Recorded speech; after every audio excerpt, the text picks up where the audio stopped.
dossier Catalyst Business Solutions, on en reparle ce matin. Jusque-là, chargé d'émettre et de gérer le bordereau électronique de suivi des cargaisons, cette société était officiellement en activité depuis octobre 2018 suite à son recrutement sur appel d'offres internationales. Rappel Talibé Barré, bénéficiaire d'un contrat de 5 ans et d'un avenant de 3 ans. Catalyst, société de droit américain, est désormais mise à la touche suite à une décision d'annulation de son contrat prise le 7 mars dernier par le ministère des Transports. Une décision qui intervient après plusieurs péripéties qui ont même connu un détour par la Cour suprême de Guinée. Et on en parle ce matin, on en reparle ce matin avec vous, Mamadou Ourigalo, sur la forme pour peut-être replanter le décor. Peut-on dire que c'est une décision d'annulation et donc plutôt une résiliation pour le moins abusive? Oui, en tout cas, c'est le constat de ceux qui font l'objet de cette décision des nouvelles autorités. Ils estiment que c'est une rupture abusive et voire même illégale d'un contrat qui a été dûment signé. Et vous l'avez dit, cette rupture de contrat qui est prise par les autorités du CNRD, et notamment le ministre des Transports, vient à la suite de multiples péripéties par lesquelles est passée la société Catalyst, qui ont connu aussi, si vous voulez, un dénouement judiciaire qui lui a été favorable. Ouais. Et pour faire un peu de récap, au commencement, il y avait l'OGC. Au commencement, il y avait l'Office guinéen des chargeurs qui a donc été créé par un décret du 29 juillet 2010 en tant qu'établissement moral et doté de l'autonomie financière et de gestion. Entre-temps, l'OGC a connu une mue et il est donc devenu, par la suite d'un autre décret pris le 28 juin 2019, donc 9 ans pratiquement après, ces statuts ont donc été modifiés pour devenir Conseil guinéen des chargeurs. Et je voudrais dire que les ressources du Conseil guinéen des chargeurs, selon les informations qu'on a glanées, proviennent essentiellement des activités ci-après: les frais du bordereau de suivi des cargaisons, les produits d'exploitation des concessions de services publics, les revenus des placements financiers, les cotisations des adhérents, les subventions, dons, legs, etc. Effectivement, il s'agit là donc du bordereau de suivi des cargaisons, parce qu'on a dit que les revenus, la première ressource et même à 80% du Conseil des chargeurs, c'est donc les frais de bordereau de suivi des cargaisons. Et donc au sujet de la gestion, d'abord de la mise en place et de la gestion de ce bordereau de suivi des cargaisons, un appel d'offres a été donc lancé. Et il y a, si vous voulez, c'était un appel d'offres restreint du 31 mars 2017 en constituant 10 listes d'entreprises qui a été donc constituées par les autorités contractantes. 4 entreprises ont soumissionné à l'époque, il faut le rappeler. C'est d'abord Catalyst Business Solutions, et puis c'est ATPMS, c'est TCNT NV, MCDC Group Incorporation. Donc sur une liste de 10 entreprises de liste restreinte, il y a donc 4 qui ont soumissionné en fin de compte pour ce marché. Et finalement, c'est Catalyst qui va être retenu pour ce marché de gestion du bordereau électronique de suivi des cargaisons. Et effectivement, à la suite de cette attribution provisoire, Catalyst donc va, si vous voulez, recevoir la notification d'adjudication provisoire du marché à la société donc Catalyst, en date du 30 août 2018 du ministre d'État, ministre des Transports de l'époque. Puis, il y aura un avis de non-objection en date du 28 août 2018 de l'ACGP sur le rapport de la commission d'évaluation des offres. C'est ce document que j'ai brandi la dernière fois. Tout à fait. Venant donc de l'ACGP, si vous voulez, je peux revenir sur le contenu. Ou, si vous voulez, l'administrateur général de l'ACGP disait, à l'attention de madame la directrice nationale des marchés publics à l'époque, après examen du dossier par mes services techniques, je vous informe que l'ACGP n'a pas d'objection sur les conclusions de la commission d'évaluation proposant l'attribution provisoire de la convention de délégation de services publics afférente à la gestion du bordereau électronique de suivi des cargaisons à la société Catalyst Business Solutions, ayant obtenu le score le plus élevé avec un investissement de 600 000 € et un délai d'exécution de 60 mois. Aussi, je vous saurai gré des dispositions diligentes que vous voudrez bien faire prendre en vue de la poursuite de la procédure conformément au code des marchés publics. Très bien. Et donc c'est le directeur général de la CGP qui envoie ce courrier. Cet avis de non-objection. Oui. Et puis après cet avis de non-objection, il y a également le fait qu'il y a eu des négociations et appropriation de la convention de délégation de services publics portant mise en œuvre et gestion du bordereau électronique suivi et cargaison. Ouais. Et effectivement, la convention va être signée et enregistrée aux impôts et immatriculation. Un mois après aussi, notamment le 10 octobre 2018, il y a le ministre des Transports et le ministre d'État, ministre des Transports, qui va donc adresser un courrier de notification définitive du marché à la société Catalyst. Et puis, va suivre d'autres décisions du ministre, mais on va revenir sur ça un peu après. Une fois que tout ceci est fait, il y a une des sociétés contractantes, ATPMS, soumissionnaire dont j'ai parlé tout à l'heure, ATPMS, qui va attaquer donc l'attribution provisoire de ce marché à Catalyst devant l'ARMP. Donc, il y a un service à l'ARMP, le comité de règlement. Le comité de règlement des différends et des sanctions, bien entendu, qui va plancher sur ce litige-là, sur cette plainte de ATPMS.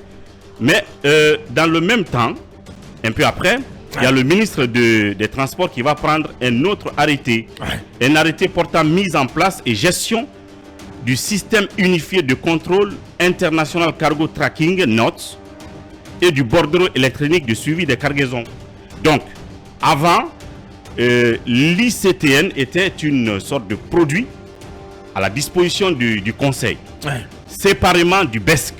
Et le ministre va entre-temps décider d'unifier les deux pour éviter une double perception. Donc, une fois que cela est fait, il y a la plainte donc de l'ATPMS qui va être, si vous voulez, regardée par le comité de règlement des différends et des sanctions de l'ARMP.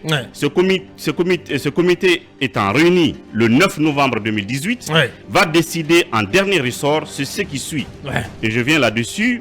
Après toute la littérature qu'il y a, et le comité a décidé.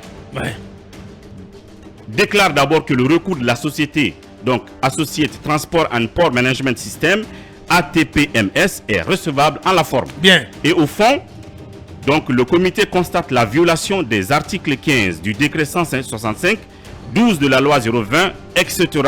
du Code des marchés publics dans la procédure de passation de la délégation de service public, objet donc de l'appel d'offres restreint d'une convocation de délégation de service public pour la gestion du bordereau électronique de suivi des cargaisons. Bien. En conséquence, annule la décision d'attribution provisoire de la présente délégation de service public, ordonne à l'autorité contractante la reprise de la procédure et ordonne à la commission de passation des marchés nationale de la direction nationale des marchés publics de libérer les cautions bancaires fournies par les soumissionnaires, etc.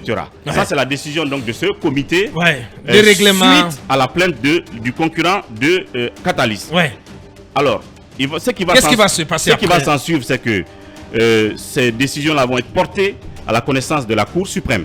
D'abord, il y a Catalyst qui va porter plainte, qui va attaquer la décision de ce comité. Bien. Mais dans le même temps, ATPMS aussi va attaquer la décision du ministre unifiant les deux services. Devant la même Cour suprême. Et la Cour suprême va statuer. Le bordereau et l'ICTN. Donc la Cour suprême va statuer sur les deux situations. D'abord le dossier Catalyst et après tout ce qu'il y a comme disposition des lois et tout le reste. La décision de la Cour suprême concernant la plainte de Catalyst au sujet de la décision du comité des règlements des différents de l'ARMP. Au fond, ou si vous voulez, je viens en la forme, la Cour suprême donc déclare la requête de la société Catalyst Business Solutions aux fins de sursis à exécution recevable. Déclare l'intervention volontaire du Conseil guinéen des chargeurs irrecevable. Constate l'irrégularité de l'attrait du comité de règlement des différends et des sanctions. C'est de ce comité dont il parle. L'irrégularité de l'attrait du comité de règlement des différends et des sanctions. Bien. Au fond, la Cour suprême constate le caractère exécutoire de la décision numéro 007/2018 ARMP CRDS du 9 novembre 2018. Donc toujours la décision du comité du 9 novembre 2018. Et en fin de compte, ordonne qu'il soit sursis à son exécution jusqu'à ce qu'il soit statué sur le fond de l'affaire. Donc, qu'il soit sursis à l'exécution de cette décision du comité de règlement des différends et des sanctions de l'RMP. Puisque le concurrent de Catalyst aussi avait attaqué la décision du ministre unifiant les deux services, et la Cour suprême va statuer aussi sur ça. Par ces motifs, la Cour suprême statue publiquement, donc à la forme, déclare la requête introduite dans les formes et délais de la loi recevable. Bien.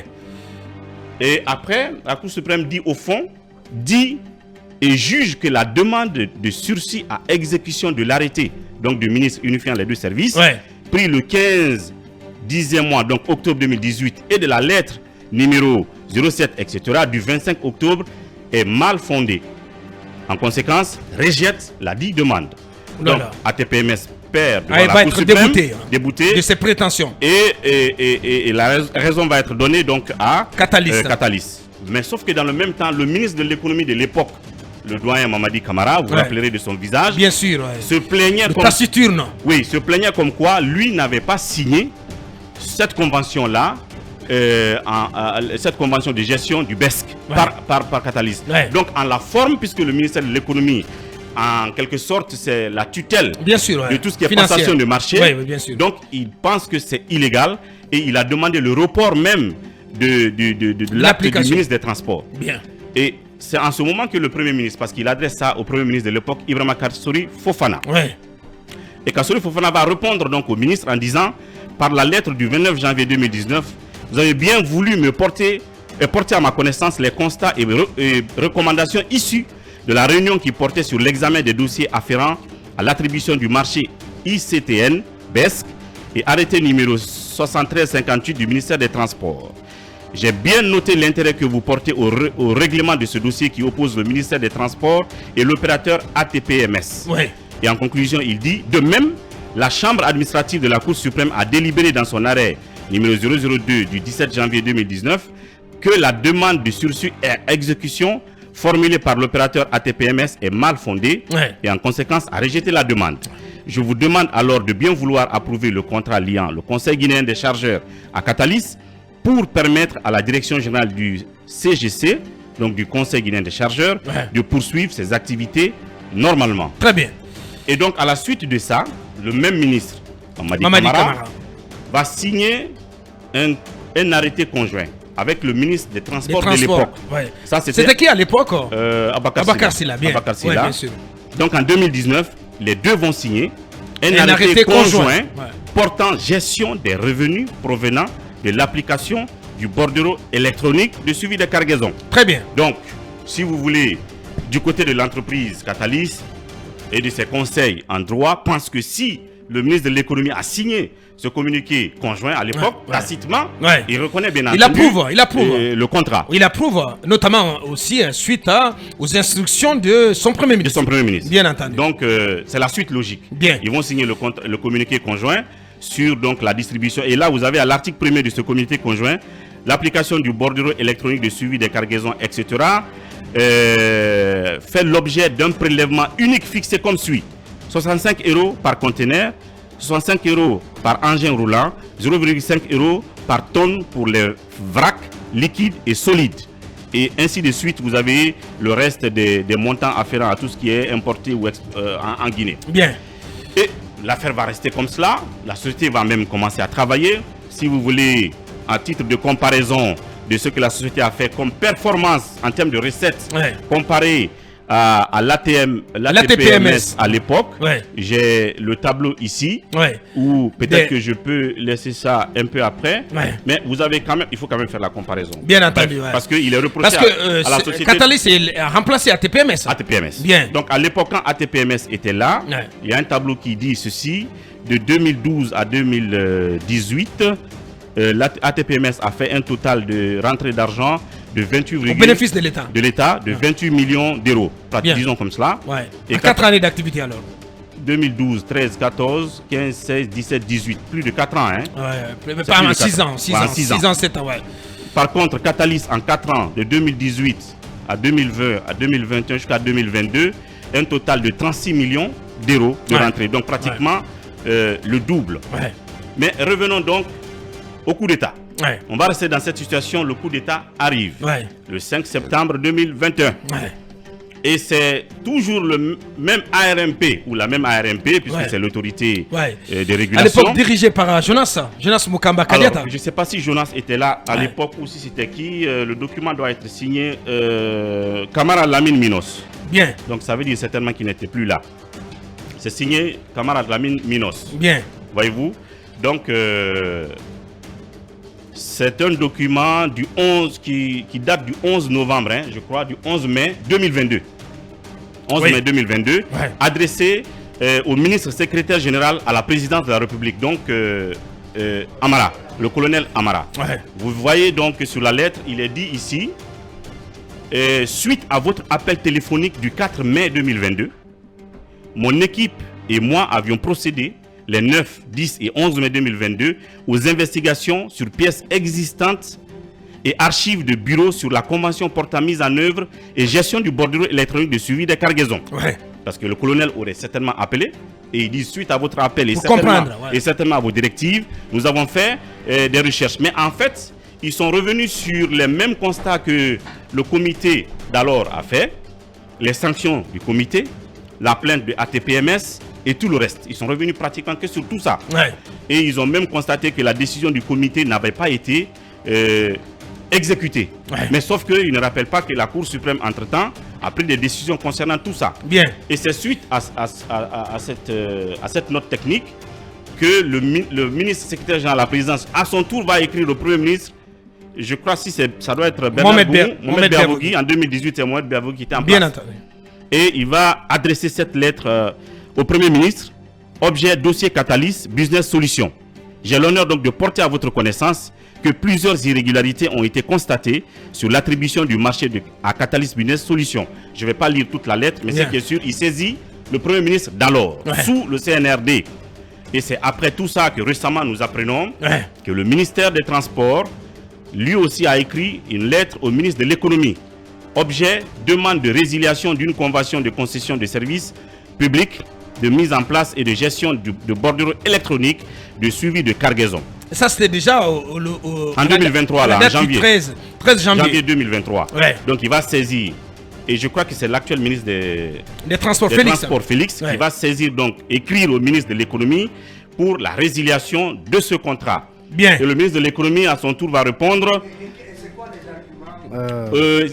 Les arguments. Ouais, c'est important. Pratiquement, c'est les mêmes arguments. Oui, mais c'est important d'insister Alors, là-dessus. monsieur- Que reproche, monsieur que le- dit Félix Lama dans sa missive à Moussa Sissé? Voilà, il dit ceci. Conformément à l'article 87, alinéa 5 et 6 du décret D 333, PRG, SGG du 17 décembre 2019 portant code des marchés publics, je vous saisis d'une demande en résiliation de la convention de concession de services publics, de mise en place et de gestion de bordures électroniques de suivi des cargaisons BES, ainsi que de son avenant signé respectivement entre le ministre des Transports et la société Catalyst Business, DMCC Sarl, le 28 septembre 2018, pour une durée de 5 ans, et l'avenant du 17 décembre 2020 prolongeant à 3 ans supplémentaires la dite convention, et ce même en violation de l'article 17 de la convention initiale. Bien. En effet, plusieurs éléments de fait et de droit soutiennent cette demande. La violation de l'article 87, alinéa 5 et 6 du décret que je viens de citer, Ouais. portant code des marchés publics exigeant l'approbation du marché par le ministre de l'économie et des finances, Oh là là. sous réserve de nullité.